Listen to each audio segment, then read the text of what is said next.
द्वितीय विश्व युद्ध वर्ल्ड वॉर 2 के बाद पहली बार ऑस्ट्रेलिया ने एक ऐसा कदम उठाया है जिसने पूरी दुनिया के जियोपॉलिटिकल एक्सपर्ट्स को चौंका दिया है।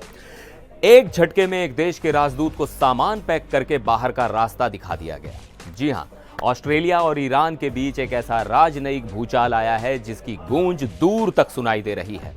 लेकिन क्यों? ऑस्ट्रेलिया ने इतना बड़ा फैसला क्यों लिया? क्या इसके पीछे सिर्फ यहूदी ठिकानों पर हुए हमले हैं या कहानी में कोई और बड़ा ट्विस्ट है? क्या इसका कनेक्शन गाजा में चल रही जंग और ऑस्ट्रेलिया में हुए इतिहास के सबसे बड़े फिलिस्तीनी प्रदर्शनों से है? यह मामला सिर्फ दो देशों का नहीं, इसमें इजराइल, फिलिस्तीन और दुनिया की बड़ी ताकतों का पूरा शतरंज बिछा हुआ है। तो मेरे साथ बने रहिए। नमस्कार, मैं हूं सिद्धार्थ प्रकाश। तो चलिए सबसे पहले समझते हैं कि हुआ क्या है।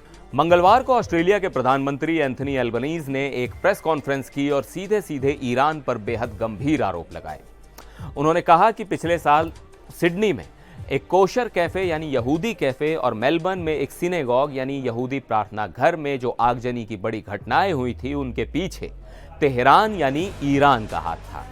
इन हमलों में किसी की जान तो नहीं गई, लेकिन नुकसान बहुत ज्यादा हुआ और इन्हीं आरोपों के आधार पर ऑस्ट्रेलिया ने ईरान के राजदूत अहमद सादेगी को पर्सोना नॉन ग्रेटा घोषित कर दिया।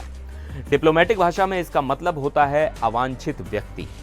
उन्हें और 3 दूसरे अधिकारियों को 7 दिनों के अंदर देश छोड़ने का आदेश दे दिया गया। अब यह कोई छोटा मोटा कदम नहीं है। ऑस्ट्रेलिया की विदेश मंत्री पेनी वोंग ने खुद कहा कि द्वितीय विश्व युद्ध के बाद यह पहली बार है जब ऑस्ट्रेलिया ने किसी देश के राजदूत को इस तरह निकाला है। और बात यहीं नहीं रुकी। जवाब में ऑस्ट्रेलिया ने तेहरान से अपने राजदूत को वापस बुला लिया है और 1968 में खुले अपने दूतावास का कामकाज भी सस्पेंड कर दिया है। मतलब रिश्ते लगभग टूटने के कगार पर हैं। अब सिक्के का दूसरा पहलू भी सुनिए। ईरान ने इन आरोपों पर क्या कहा। जैसे ही ऑस्ट्रेलिया ने एक्शन लिया, ईरान तुरंत मैदान में आ गया। ईरान के विदेश मंत्रालय के प्रवक्ता इस्माइल बघाई ने ऑस्ट्रेलिया के सभी आरोपों को पूरी तरह से खारिज कर दिया। उन्होंने खुली चेतावनी दी कि डिप्लोमेटिक लेवल पर किसी भी अनुचित और अन्यायपूर्ण कार्रवाई का जैसे को तैसा जवाब दिया जाएगा। लेकिन ईरान ने एक और बहुत दिलचस्प बात कही। उन्होंने इशारा किया कि ऑस्ट्रेलिया ये सब अपनी अंदरूनी राजनीति की वजह से कर रहा है। उनका कहना है कि पिछले ही हफ्ते ऑस्ट्रेलिया में इतिहास के सबसे बड़े फिलिस्तीन समर्थक प्रदर्शन हुए थे। लाखों लोग सड़कों पर थे। ईरान का मानना है कि ऑस्ट्रेलियाई सरकार अपनी ही जनता के दबाव में है और इजराइल पर थोड़ी बहुत आलोचना का दिखावा करने के बाद अब उसे बैलेंस करने के लिए ईरान पर यह एक्शन ले रही है। तेहरान यूनिवर्सिटी के प्रोफेसर फुआद इजादी ने तो इस मामले को एक नया ही एंगल दे दिया। उन्होंने कहा कि जिन राजदूत अहमद सादेगी को निकाला गया है वो फिलिस्तीनी मुद्दे के बड़े मुखर समर्थक थे। प्रोफेसर इजादी का मानना है कि उन्हें निकालने की असली वजह यही है। उनके मुताबिक ऑस्ट्रेलियाई सरकार अपनी ही जनता से डर गई है जो गाजा में हो रहे नरसंहार का विरोध कर रही है और इस मुद्दे से ध्यान भटकाने के लिए उन्होंने बिना किसी सबूत के ईरान पर इतने बड़े आरोप लगा दिए और ये मामला और भी गंभीर होने वाला है।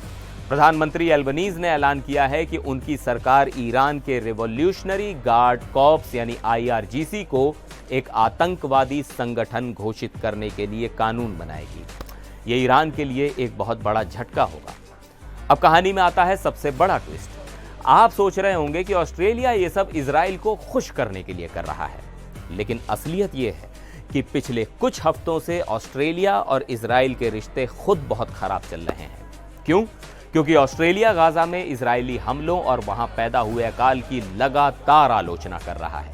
इतना ही नहीं, ऑस्ट्रेलिया ने UN में फ्रांस, UK और कनाडा के साथ मिलकर फिलिस्तीन को एक देश के रूप में मान्यता देने के पक्ष में भी वोट किया है।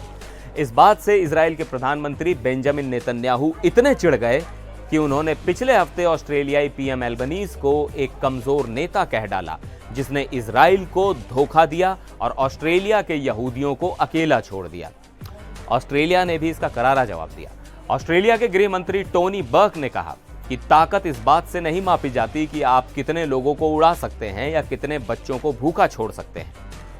तो अब पूरी तस्वीर देखिए। एक तरफ ऑस्ट्रेलिया ईरान पर एक्शन ले रहा है, दूसरी तरफ वो इजराइल से भी लड़ रहा है और इन सब के बीच में है गाजा का मुद्दा और ऑस्ट्रेलिया की अपनी जनता का दबाव। ये एक जियोपॉलिटिकल शतरंज की बिसात है जहां हर कोई फंसा हुआ नजर आ रहा है। ऑस्ट्रेलिया एक साथ दो नावों की सवारी करने की कोशिश कर रहा है। तो सवाल ये है कि क्या ऑस्ट्रेलिया अपनी घरेलू राजनीति और अंतर्राष्ट्रीय दबाव के बीच संतुलन बना पाएगा? ईरान अपने राजदूत के निष्कासन का बदला कैसे लेगा? और क्या ये छोटा सा राजनयिक विवाद किसी बड़े अंतर्राष्ट्रीय तनाव की वजह बन सकता है? आपको क्या लगता है, ऑस्ट्रेलिया के इस कदम के पीछे असली वजह क्या है? क्या वो अपनी जनता के गुस्से से डर गया है या उसके पास ईरान के खिलाफ सच में कोई ठोस सबूत है? अपनी राय हमें नीचे कमेंट्स में जरूर बताइएगा। मिलेंगे एक और वीडियो में, तब तक के लिए नमस्कार।